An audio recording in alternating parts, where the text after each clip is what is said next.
As you progress in your flying, you will probably be exposed to more sophisticated aircraft, and along with these sophisticated aircraft come advanced systems. For example, high-performance aircraft may be equipped with fuel injection systems, turbochargers, constant speed propellers, advanced environmental control systems, de-icing or anti-icing systems, and retractable landing gear. In this presentation, we'll look at these systems in detail and provide you with a basic understanding of each one.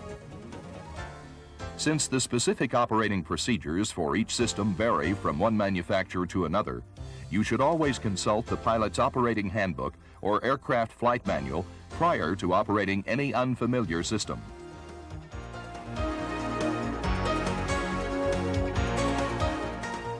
In an effort to gain the maximum amount of power from small lightweight aircraft engines, manufacturers have devoted a great deal of engineering research to advanced fuel induction systems.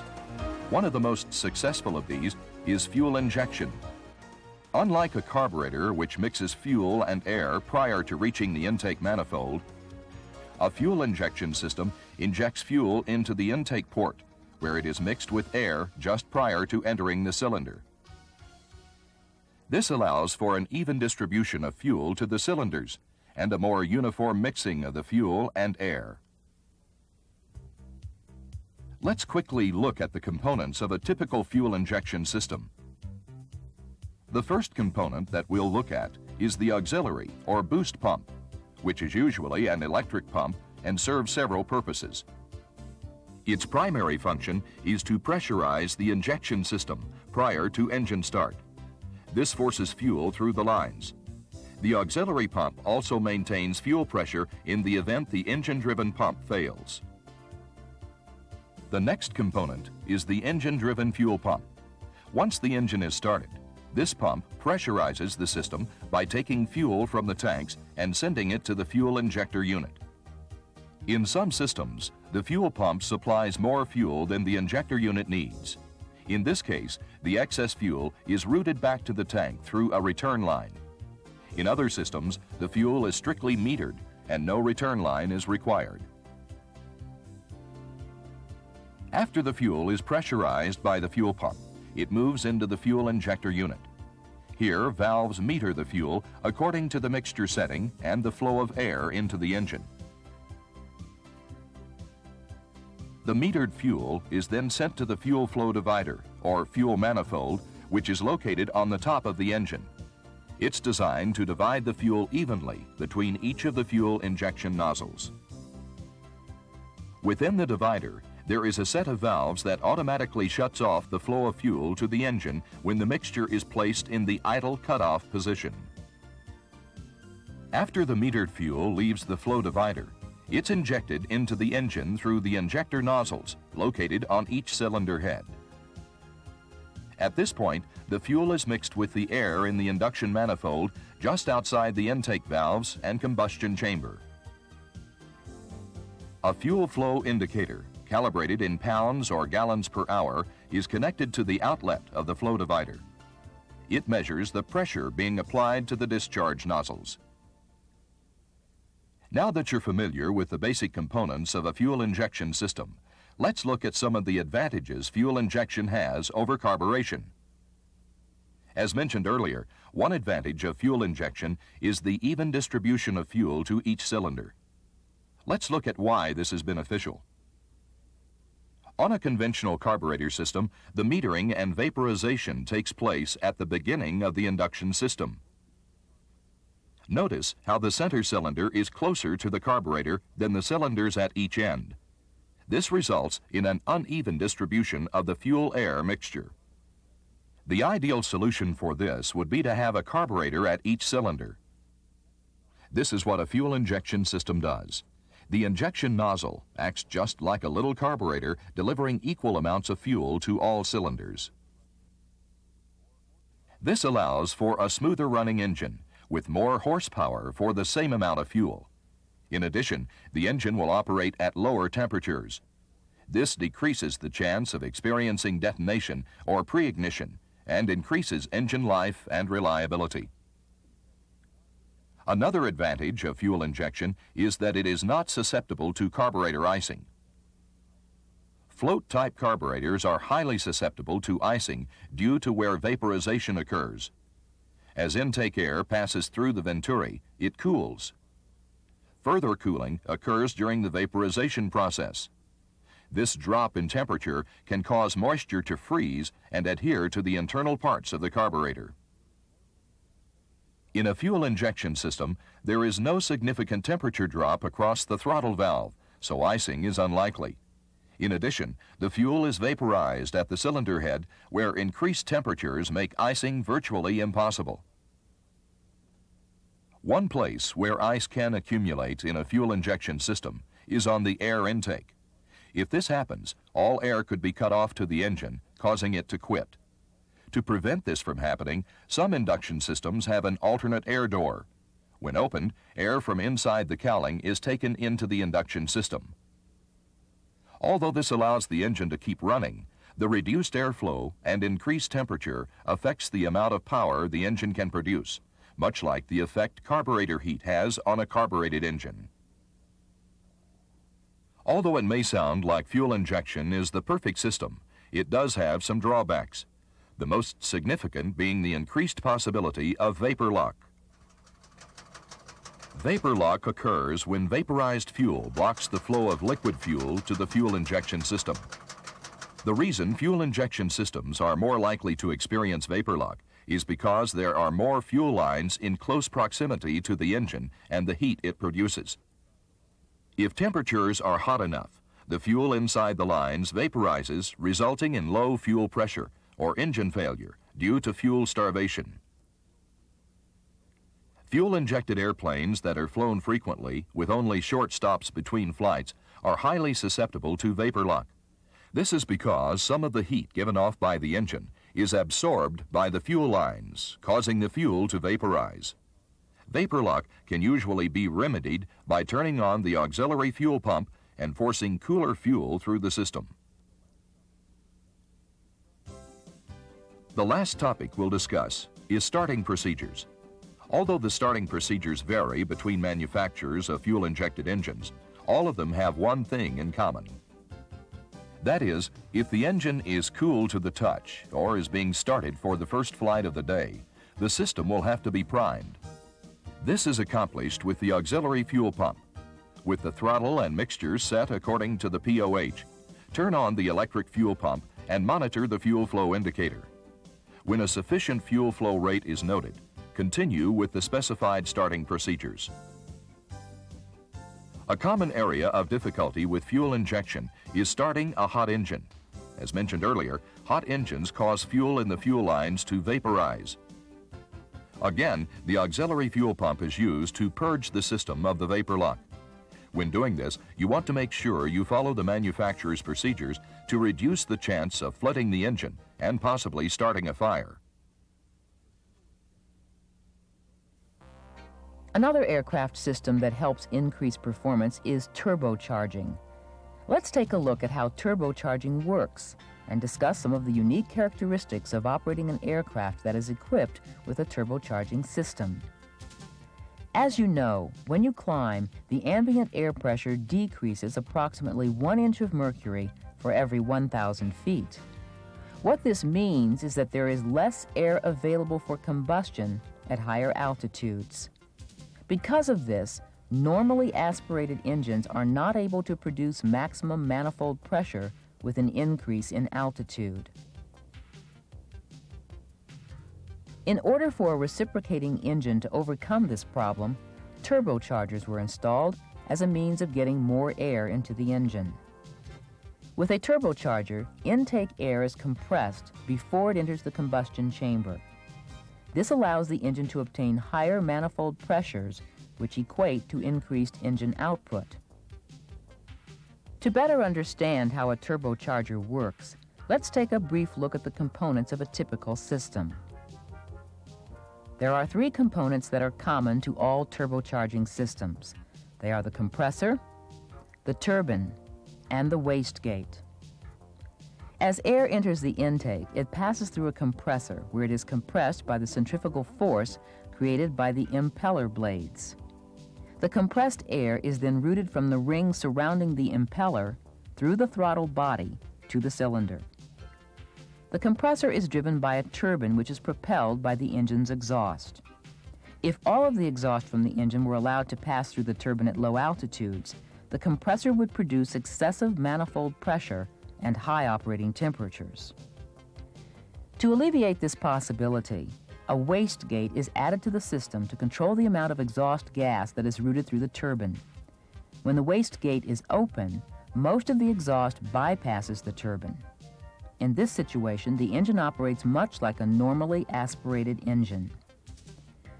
When the wastegate is closed, all of the exhaust gas is used to spin the turbine. In this case, the maximum amount of compressed air is being delivered to the manifold. In some turbocharged engines, the wastegate is controlled by a pressure-sensing controller mechanism and a wastegate actuator. Once the manifold pressure is set on this type of system, the wastegate position adjusts automatically to maintain the desired power output. On less complex systems, the position of the wastegate is regulated by throttle movement. When the throttle is moved forward, the wastegate moves to the closed position. When operating this type of system, you must give close attention to throttle operations since excessive manifold pressures can be produced at low altitudes. For specific operating procedures on the turbocharging system you're using, consult the pilot's operating handbook or aircraft flight manual. An area you need to be familiar with before operating a turbocharged engine is critical altitude. This occurs when the wastegate is completely closed and the turbine is spinning at its highest speed. Once the critical altitude is reached, manifold pressure will decrease with an increase in altitude, just like a normally aspirated engine. Another concern for turbocharged engines is the shutdown procedure. After a flight, the turbine may still be spinning at several thousand RPM. When you shut the engine down, the oil supply to the turbine is cut off. Therefore, before shutting the engine down, allow the turbine a chance to spool down with oil being supplied to it by idling the engine for the time specified by the manufacturer.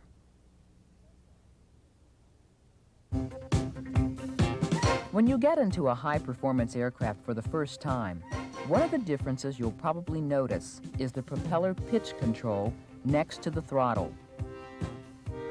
As you will soon learn, this control is used to vary the propeller blade angle to gain additional performance and efficiency from small, lightweight aircraft engines. Before we get into the mechanics of constant speed propellers, let's quickly examine why they are more efficient than fixed-pitch propellers. Thrust is a product of engine horsepower and propeller efficiency. If a propeller could operate at 100% efficiency, all of the engine's power would be converted into thrust. However, no propeller can attain 100% efficiency. Moreover, a fixed-pitch propeller produces its maximum thrust only at a specific RPM and airspeed. For example, a propeller with a low blade angle is very efficient at low air speeds, such as during takeoffs and landings, but its efficiency decreases rapidly as speed increases. Whereas a propeller with a high blade angle is more efficient at cruise speed. Fixed-pitch propellers can be designed either with low blade angles to produce optimum takeoff and climb performance, with high blade angles for optimum cruise performance and fuel economy, or as a compromise between the two. On aircraft equipped with constant speed propellers, the propeller can be adjusted to maintain the optimum pitch angle. Thus, constant speed propellers can maintain a high level of efficiency over a wide range of airspeeds. Before we get into the operational considerations of constant speed propellers, let's briefly examine the components of a typical system. These include the throttle, the propeller, or prop control, the governor, and the propeller itself. Unlike the throttle, which controls RPM on an aircraft with a fixed pitch propeller, the throttle on an aircraft with a constant speed propeller controls manifold pressure. The manifold pressure gauge is usually located near the tachometer and is sometimes combined with the fuel flow indicator. Since the amount of power that an engine produces is directly related to the fuel airflow, manifold pressure increases as you move the throttle forward and decreases as you move it back. The prop control is used to set the propeller RPM by changing the pitch of the propeller. When the prop control is full forward, the propeller blades are at their lowest pitch angle and produce the highest RPM. When the prop control is pulled aft, the propeller blades move to a higher pitch, resulting in a lower RPM. The prop control is connected to a governor, which is located on the front of the engine.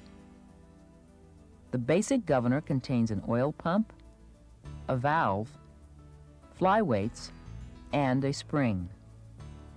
The governor maintains a specific RPM by directing oil to or releasing oil from the propeller hub to adjust the blade angle.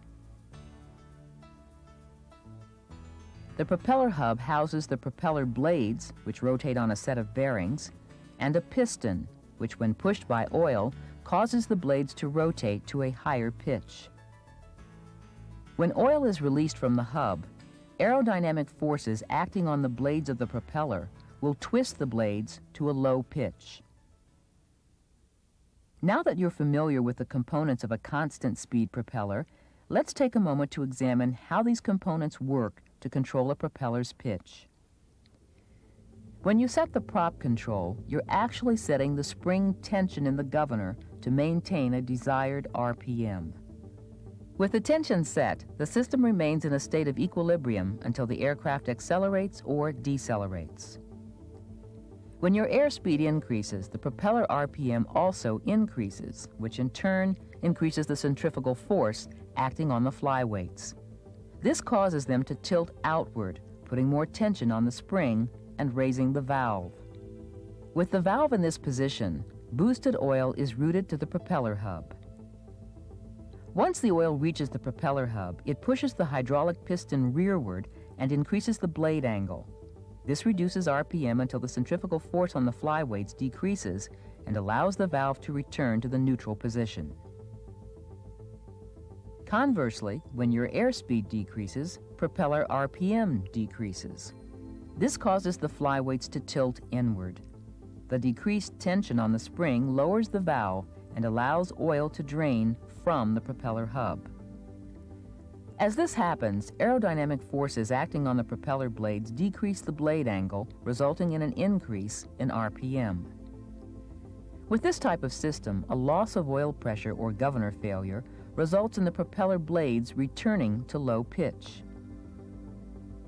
Most multi-engine aircraft have what is known as featherable constant-speed propellers, which allow the pilot to rotate the propeller blades so they are nearly aligned with the relative wind. This reduces drag should an engine fail. In this system, oil pressure is used in conjunction with aerodynamic forces to decrease the pitch of the propeller blades and a set of counterweights to increase the pitch. When the propeller is spinning, centrifugal force pulls the counterweights toward the propeller's plane of rotation. When oil pressure is removed, the counterweights overcome the aerodynamic forces on the propeller and rotate the blades to their feathered position.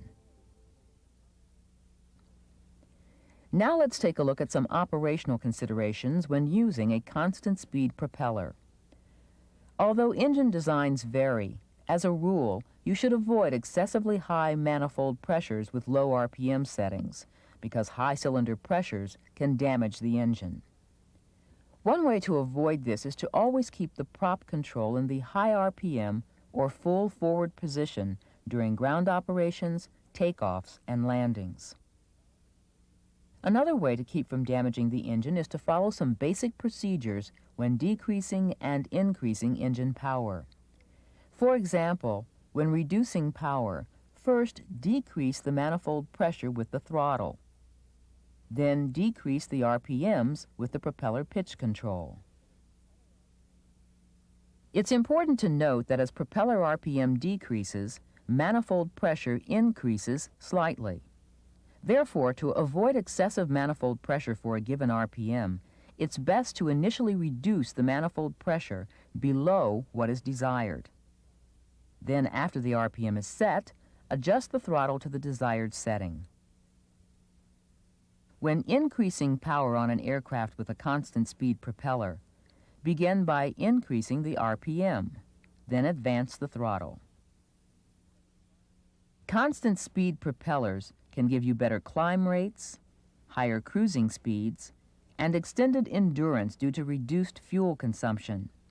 However, since the combination of manifold pressure and RPM setting needed to achieve a specific performance varies from one aircraft to another, always consult the pilot's operating handbook for the recommended power settings. So far, we have looked at how fuel injection, turbocharging, and constant speed propellers can increase engine performance. But as you extract more from the engine, it becomes more and more important that we observe the operating limitations and follow the procedures established for the aircraft by the manufacturer.